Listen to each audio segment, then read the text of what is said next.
They didn't whisper it. They didn't raise their voices either. "Sign here and go home."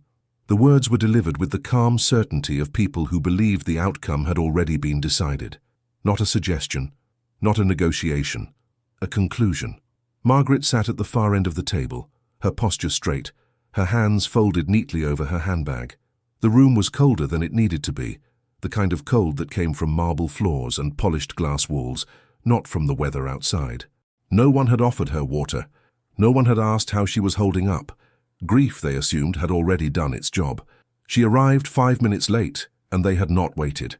By the time she took her seat, voices were already mid-sentence. Numbers had already been discussed. Decisions had already been framed as favors. Margaret was not there to participate. She was there to comply. The lawyer sat closest to her, his suit immaculate, his voice rehearsed.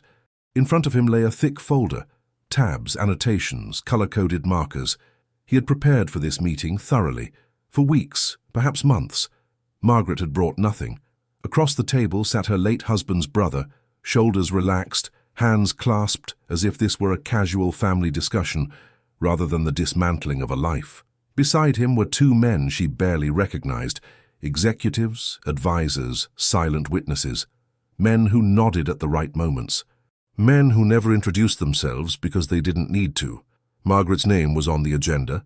Her presence was a formality. The lawyer slid a single page out of the folder and placed it in front of her. "This is the final document," he said, tapping it lightly with his pen. "Everything else has already been taken care of." Taken care of. That phrase again. Margaret looked down at the page but did not touch it. The paper was crisp, perfectly aligned with the edge of the table, as if even its placement had been rehearsed. "You don't need to read the rest," the lawyer continued smoothly. "This simply acknowledges the transfer. After that, you're free from all responsibility." Free. Another carefully chosen word. Her brother-in-law leaned back in his chair. "You've been through enough," he said. His tone softened just enough to sound compassionate. "This is the cleanest solution for everyone. For everyone, not for her." Margaret glanced around the room. The walls were lined with framed certificates, degrees, awards, plaques, bearing names she recognized. Her husband's name used to be among them. It wasn't anymore. She remembered when those walls were bare, when the company was small, when she and her husband had sat at their kitchen table late at night, papers spread everywhere, coffee going cold, dreams louder than doubt. No one in this room remembered that. They remembered numbers. They remembered leverage. They remembered who was still standing. "You'll keep your personal belongings," the lawyer said, as if reading from a checklist. "Clothing, jewelry, items of sentimental value. Anything else has already been accounted for." Accounted for. Margaret nodded slowly. The movement was subtle, almost imperceptible, but it was enough to satisfy them. That nod told them what they wanted to see. Resignation. She reached into her handbag. For a brief moment, the men across the table leaned forward, anticipation flickering across their faces. This was the end. Once the signature was on the page, there would be nothing left to discuss. No loose ends, no complications. The pen she pulled out was old, its surface scratched, the metal dulled with age. It didn't match the room. It didn't belong here. Her husband had given it to her years ago, laughing that it was too heavy for boardrooms, but perfect for real decisions. Margaret held it carefully, adjusting it between her fingers. The lawyer slid the document slightly closer. "Right there," he said, pointing to the signature line. "Just sign, and you can go home." Go home. As if home was something she still had. As if the house she had lived in for 42 years hadn't already been discussed, divided, reassigned, without her. Margaret looked at the signature line. Her name was printed beneath it in neat, impersonal font.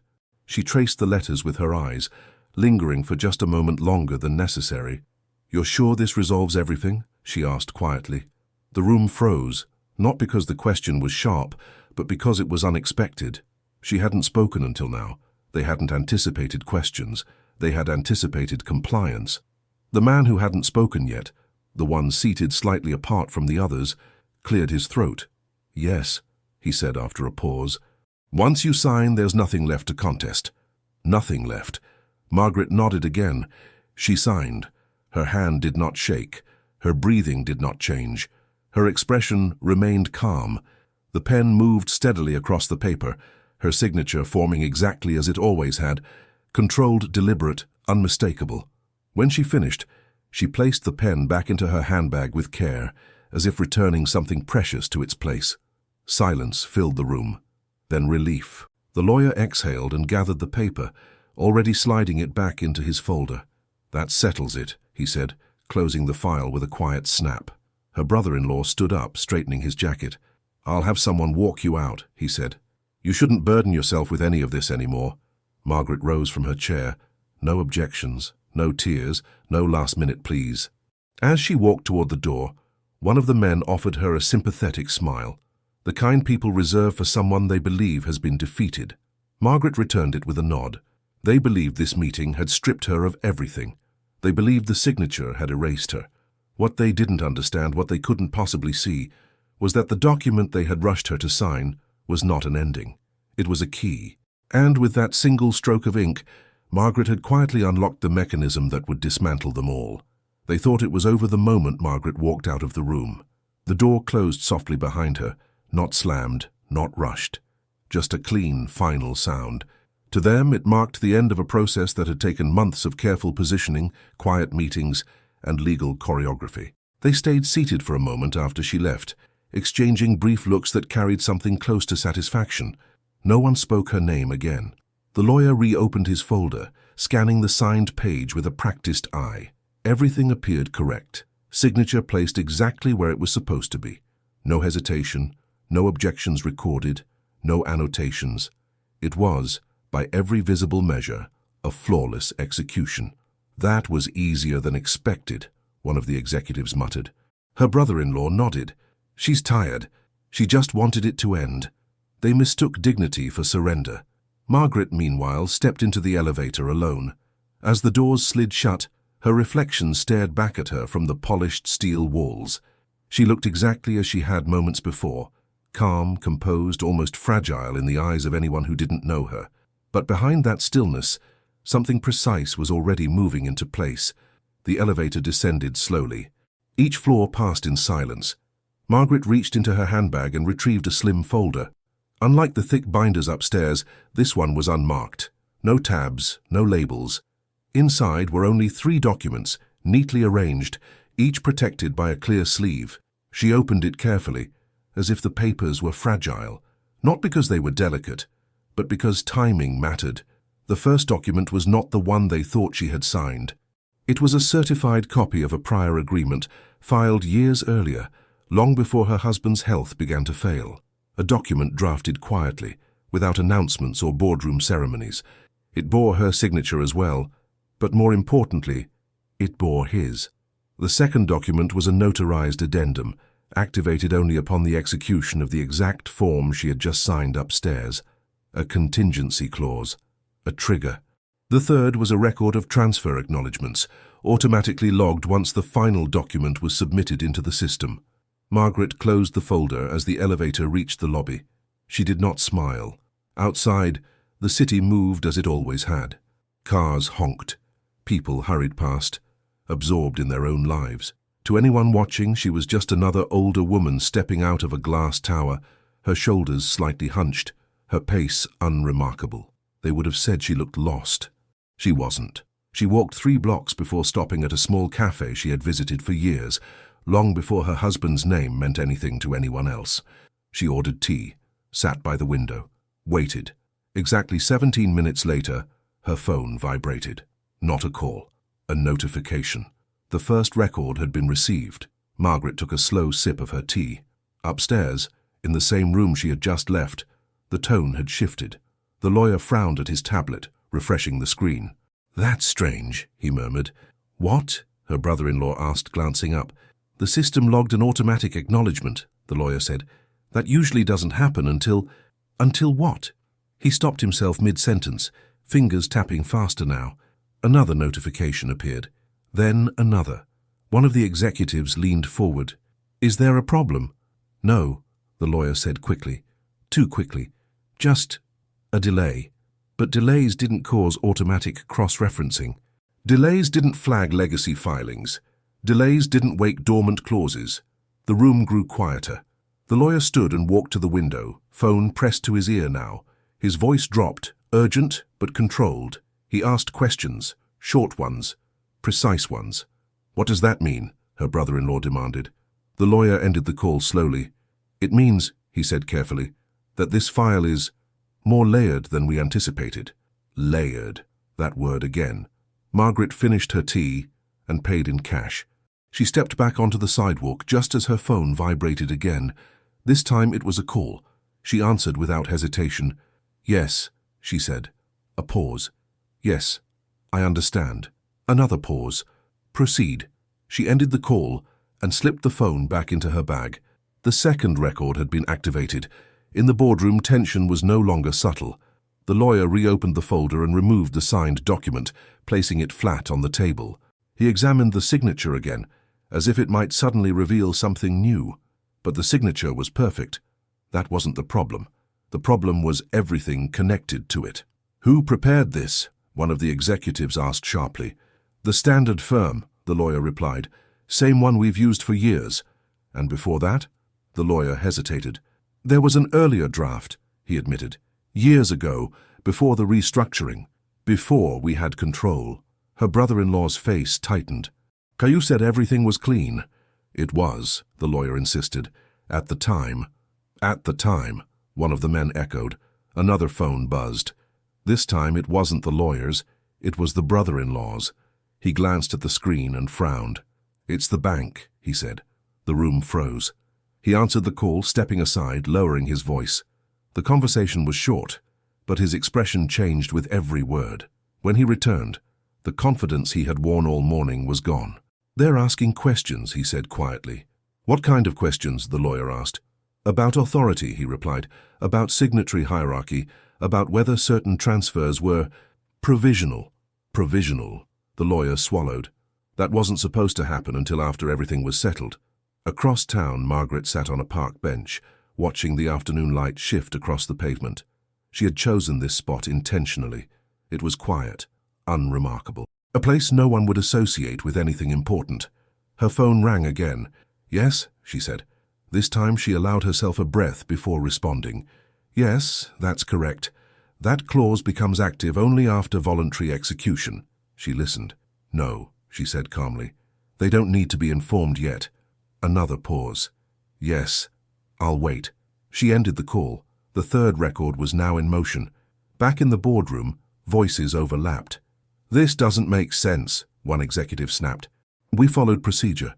"Procedure doesn't override structure," the lawyer replied, his voice strained. Her brother-in-law slammed his hand on the table. "Fix it." The lawyer looked at him. "It may already be fixed," he said quietly, "just not in our favor." They stared at him.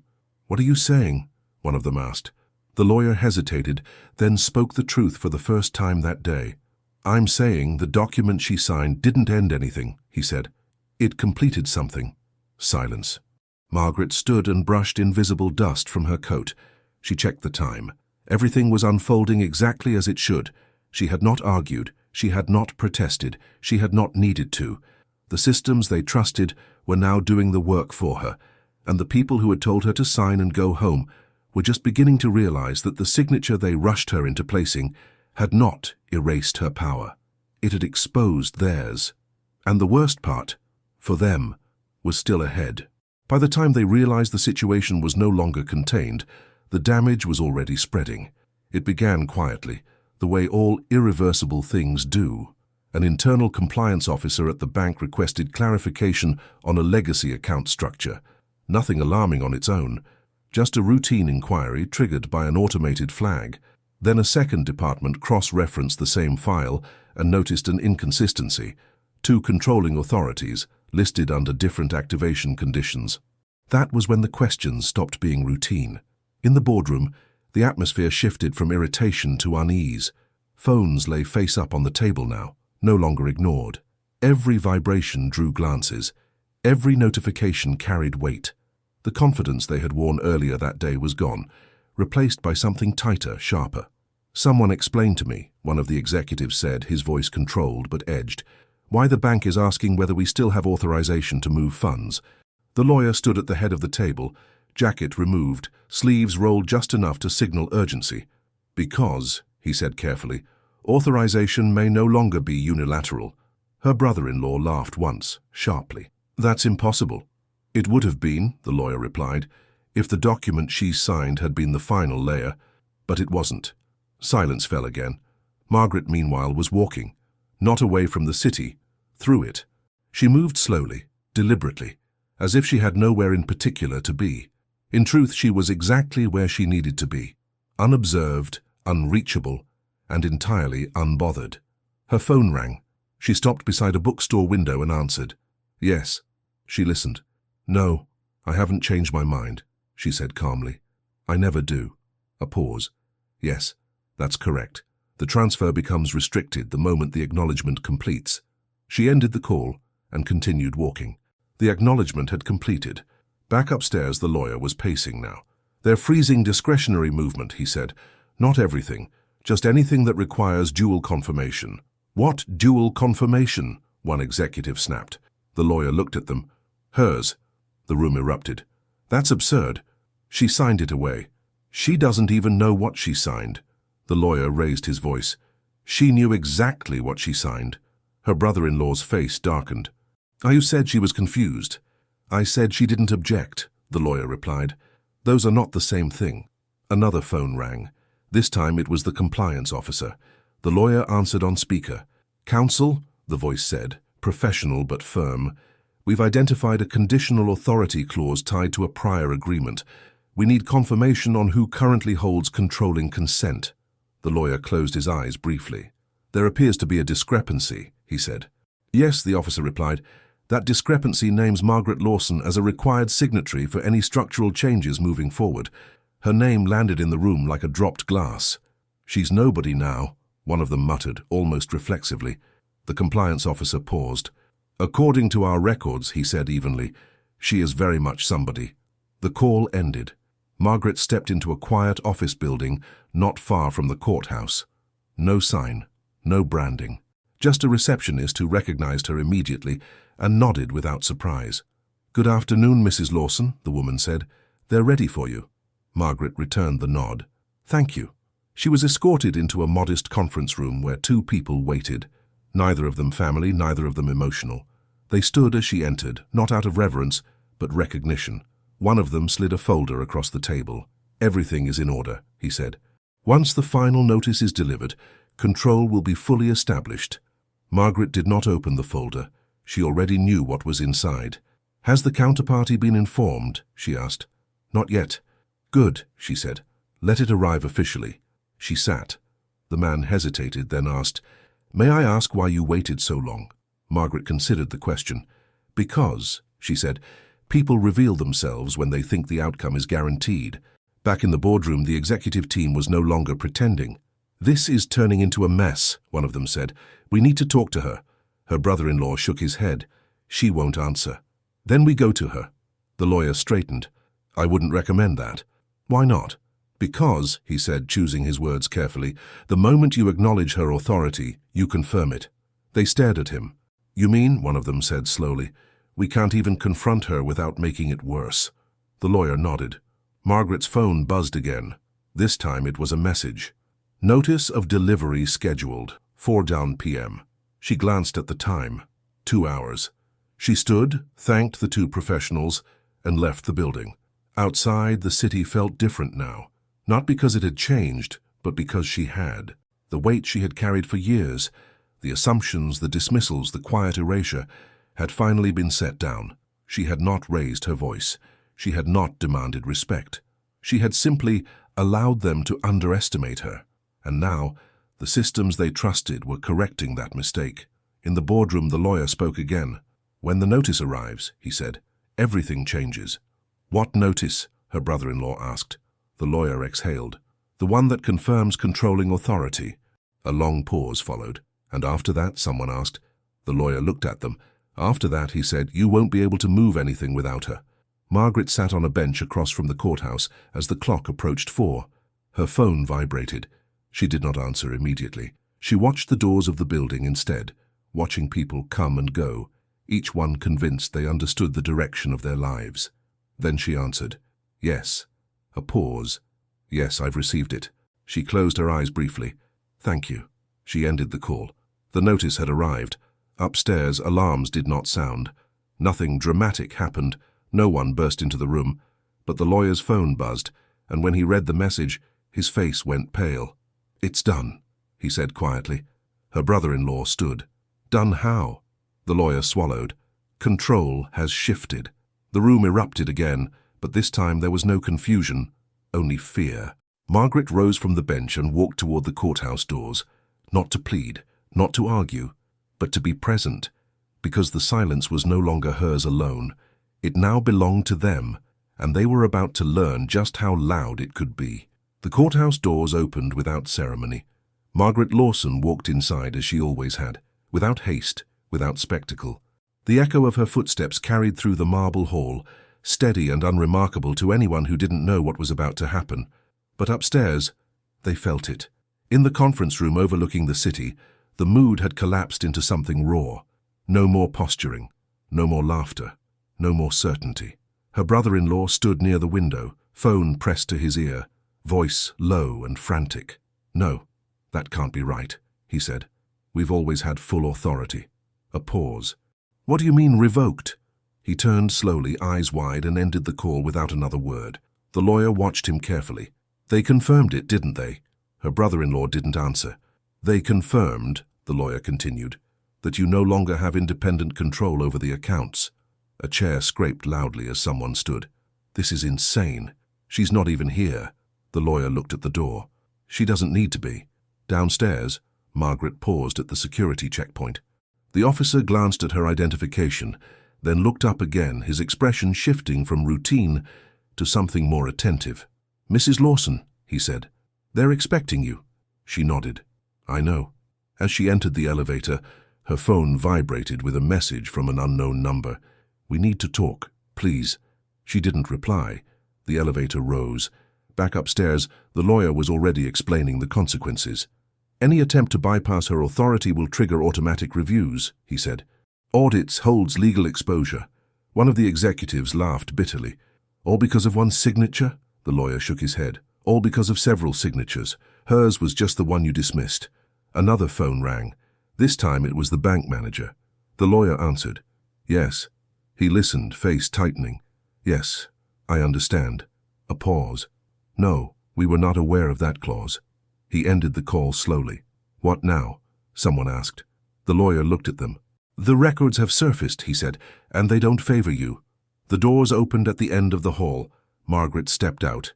Conversation stopped mid-sentence. She walked toward the room, her presence calm but unmistakable, not defiant, not angry, simply final. Her brother-in-law turned and froze.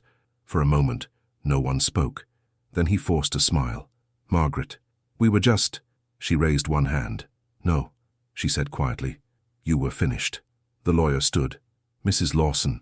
She acknowledged him with a nod and took the empty seat at the head of the table. No one challenged it. She folded her hands. I received the notice, she said. So did you. Silence. You joked, she continued, that I didn't even know what I owned. No one laughed now. You assumed, she said, voice steady, that silence meant ignorance. Her brother-in-law swallowed. We were trying to protect the family. Margaret looked at him. You were trying to erase me. He opened his mouth to respond, then closed it again. The lawyer cleared his throat. Mrs. Lawson, with respect, the situation is delicate. She turned to him. It's precise, she said. That's why it works. She reached into her bag and placed a thin folder on the table. Not thick, not dramatic, just enough. These are copies, she said. The originals are already filed. The lawyer leaned forward, scanning the first page. His face changed. One of the executives leaned closer. What is it? The lawyer didn't answer immediately. It's confirmation, he said finally, that the authority structure you relied on has always been conditional. Her brother-in-law stared. Conditional on what? The lawyer looked at Margaret. On her consent. Margaret met his gaze calmly. I didn't revoke anything, she said. I simply allowed the original terms to take effect. The room felt smaller now. One of the executives laughed weakly. This has to be a misunderstanding. Margaret shook her head. No, this is a correction. Her brother-in-law slammed his hand on the table. "You planned this." She looked at him then, not with anger but clarity. "I endured it," she said. "You planned everything else." The lawyer spoke again, carefully. "Mrs. Lawson, what are you asking for?" Margaret tilted her head slightly. "Nothing," she said. "I'm informing you." She stood. "From this point forward," she continued, "any decisions regarding assets, holdings, or transfers require my approval." A pause. "And you won't get it," she added. The lawyer exhaled slowly. Her brother-in-law's voice cracked. "You can't do this." Margaret looked at him for a long moment. "I already did." She gathered her bag and turned toward the door. Behind her, panic finally broke through. "What happens now?" someone asked. Margaret paused. "Now," she said, "you live with the consequences of underestimating me." She left the room. No applause followed, no shouting, no chase, only the sound of doors closing and the heavy silence of systems resetting themselves. Outside, the late afternoon light painted the courthouse steps in gold. Margaret descended them slowly. Her phone buzzed again. This time she answered. "Yes." She listened. "Yes, that's correct." A pause. "Thank you." She ended the call and slipped the phone back into her bag. The city moved around her, unaware that a quiet war had ended without a single raised voice. She walked on, not victorious in the way movies portray, but whole. They had told her to sign and go home. She had done exactly that, and ended them quietly. If this story made you believe in quiet strength and real justice, leave a like, subscribe to the channel, and share it with someone who needs to hear it.